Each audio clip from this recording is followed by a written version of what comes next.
The Challis Volcanics is an area in central Idaho concentrated in Custer County. It has a rich history of mining and other geological events.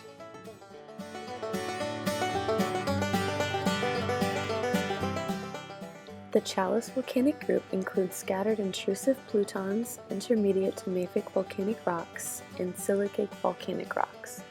From oldest to youngest, the most common rock types found in Challis are granite, basalt, andesite, rhyolite, and ash flow tuff.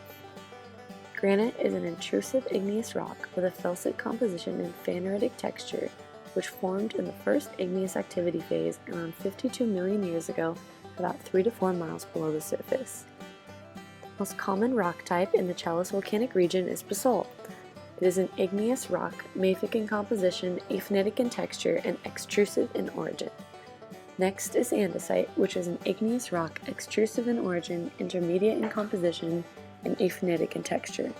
The formation of both rocks occurred approximately 51 million years ago, with intermediate to mafic lava flows.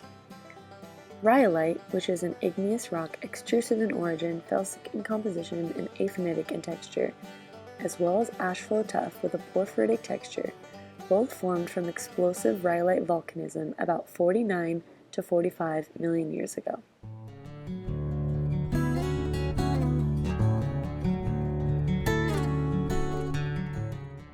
Some of the features associated with this are the Cauldron Complex, Thunder Mountain Caldera, Casto Pluton, Panther Creek Graben, Twin Peaks Caldera, Custer Graben, Porphyr Peak, Antelope Pass, Sheep Mountain, Grouse Quadrangle, Lake Hills, and Sawtooth Mountain.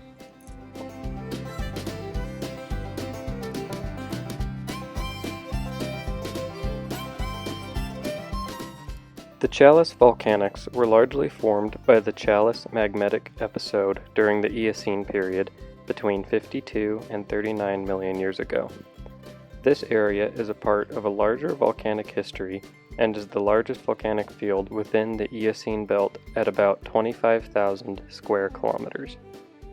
It is an extensional basin that is a result of the Farallon Plate subducting beneath the North American Plate.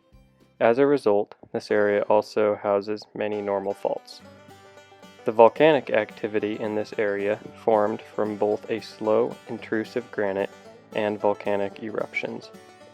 Violent eruptions caused the Van Horn Peak and Twin Horn Peak calderas to make a graben, which is a trench of earth that runs in between two parallel faults.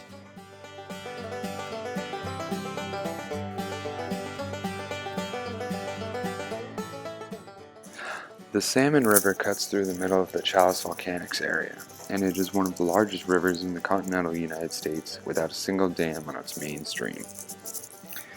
The Sawtooth Valley is located in the heart of the Challis Volcanics region, and it is a large U-shaped valley formed from past glaciation.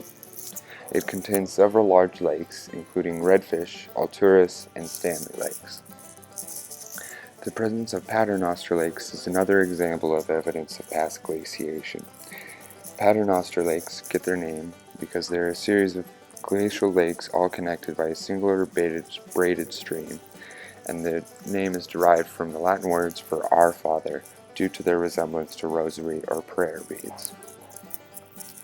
Round Valley is a large valley in central Idaho, formed by lateral moraines from past glaciation. The river system in the Challis Volcanics area is dendritic, and it is the most common in the region. Dendritic river systems are named after the resemblance to tree branches when looking at it from an aerial view.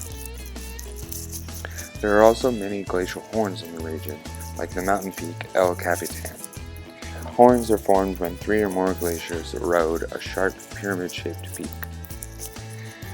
The features in the present topography of the Challis Volcanics region are great indicators of the region's diverse and storied history.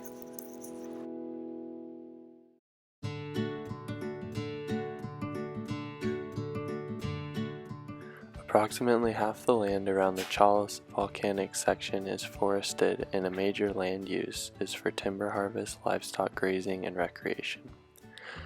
The most profitable materials mined from the Chalice volcanic field include gold, silver, copper, lead, zinc, fluorspar, uranium, and building stone.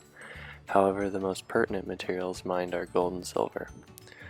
The Blackspar mines were originally prospected in the 1880s, and the most profitable material to come out of it was silver and tin. The Wood River mines opened during the gold rush of 1879, and by the end of its time in 1927, it was the most profitable mine in the entire Chalice volcanic site. It yielded a total of $60 million of lead and silver to the Chalice area.